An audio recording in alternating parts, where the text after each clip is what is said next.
প্ৰশাসনে জাননী প্ৰদান কৰি সময়সীমা বান্ধি দিয়া জাপুৰিগুৰিত কাইলৈ হ'ব উচ্ছেদ অভিযান।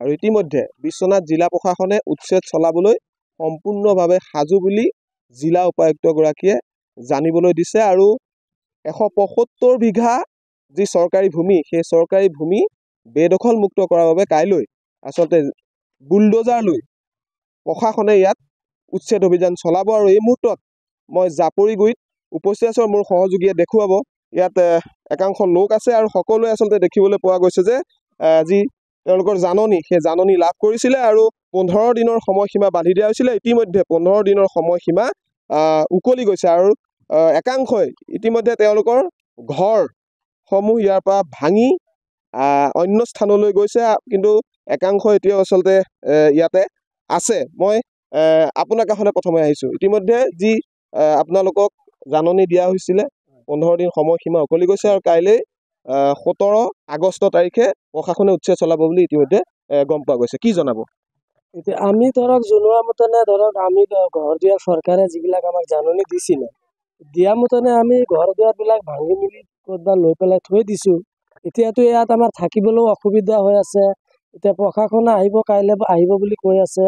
গতিকে আমি চৰকাৰৰ ওচৰত এইটোৱেই আহ্বান জনাইছোঁ যে আমাৰ মানুহবিলাকক, যিহেতু মানুহবিলাকক থাকিবলৈ কিবা সা সুবিধা দিব লাগিব, ক'তবা মাটি বাৰী দিব লাগিব।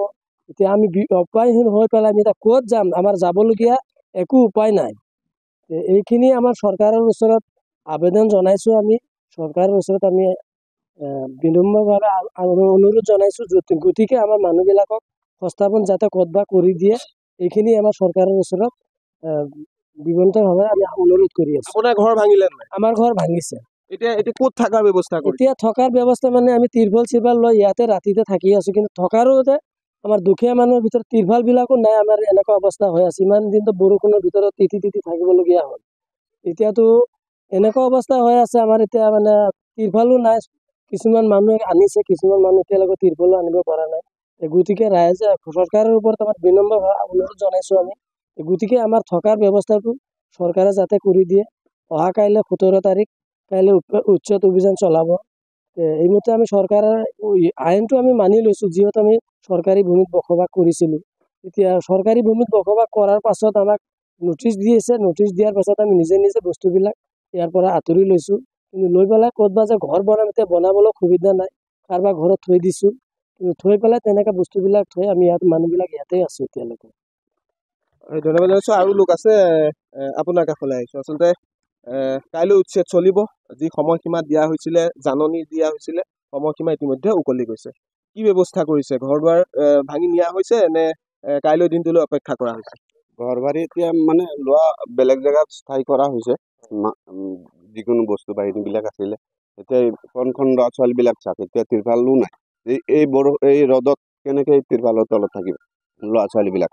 বিশেষকৈ পঢ়া শুনাৰ আজিলৈকে কোনো চৰকাৰে সা সুবিধা কৰি দিব পৰা নাই, যাতে কৰি দিয়ে ল'ৰা ছোৱালীবিলাক আছে।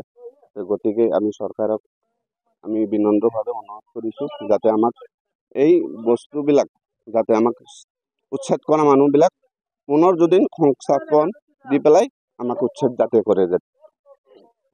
আপোনাৰ কাষলৈ আহিছোঁ। ঘৰ ভাঙিলে? ভাঙিছোঁ। এতিয়া কি ব্যৱস্থা কৰিলে? ঘৰ ভাঙি লৈ থৈ আহিছোঁ জেগা। নিজৰ জেগা? নিজৰ জেগা নহয়, এইবিলাক বেলেগৰ মাটিত আমি টিং চিংবিলাক লৈ খুলি মেলি লৈ বেলেগৰ তাত থৈছোঁ। এতিয়া চৰকাৰৰ ওচৰত এইটোৱে অনুৰোধ জনাইছোঁ, কিবা এটা আমাক ব্যৱস্থা এটা কৰি দিয়ে। সকলোৱে ভাঙিছে নে কোনোবা বাকী আছে? সকলোৱে ভাঙিছে, কিছুমান আছে আৰু যাৰ নেকি জাগা নাই, সিহঁতে ক'ত যাব? তাতে আছে, ভঙাই নাই এতিয়ালৈকে। কাইলৈ উচ্ছেদ হ'ব, কাইলৈ প্ৰশাসনে উচ্ছেদ চলাব সমগ্ৰ অঞ্চল। কাইলৈ জনাব বুলি আমাক নোটিচ দিছে। এতিয়া সকলোৱে বিচাৰিছে যে শান্তিপূৰ্ণভাৱে এই উচ্ছেদ হ'ব লাগে। ৰাইজৰ নিশ্চয় সহযোগিতা থাকিব। শান্তিপূৰ্ণভাৱে হ'ব, ইয়াত কোনো হৈ হুলস্থুলি নহয়। তাৰপিছত আৰু হেমন্ত মামাৰ ওচৰত এটাই দাবী থাকিলে যে হেমন্ত মামা যেন আমাক কিবা এটা সহায় কৰি দিয়ে। আমি ইমানখনলৈকে কওঁ যে আমাৰ ডকুমেণ্টছবিলাক আমাৰ চাই লওক, আমি গৰাখহনীয়া হয়নে নহয়। আৰু বিশেষকৈ আমাৰ ডকুমেণ্টছবিলাকো নাচায় প্ৰশাসনে বা উপায়ুক্ত মহোদয়, কিন্তু আমাৰ ডকুমেণ্টছবিলাক আপোনালোকে চাওক।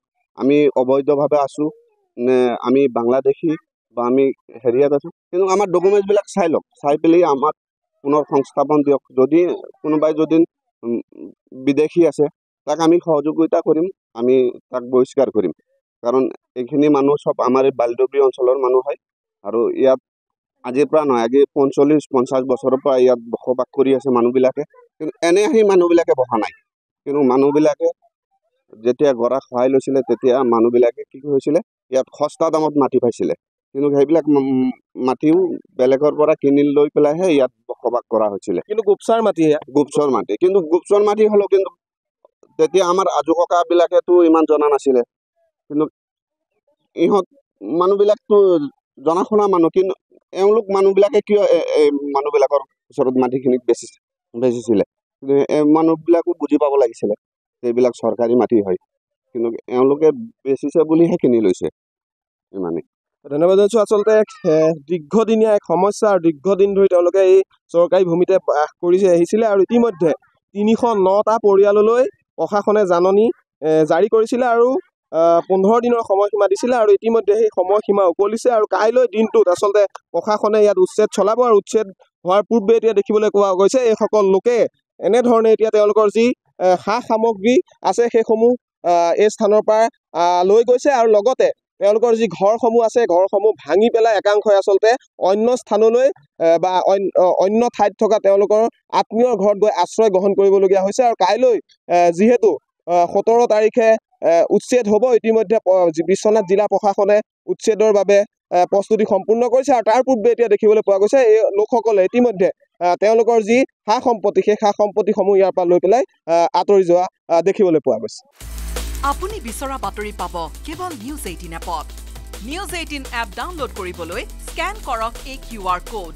গুগল প্লে ষ্টৰতো পাব এই নিউজ 18 এপ।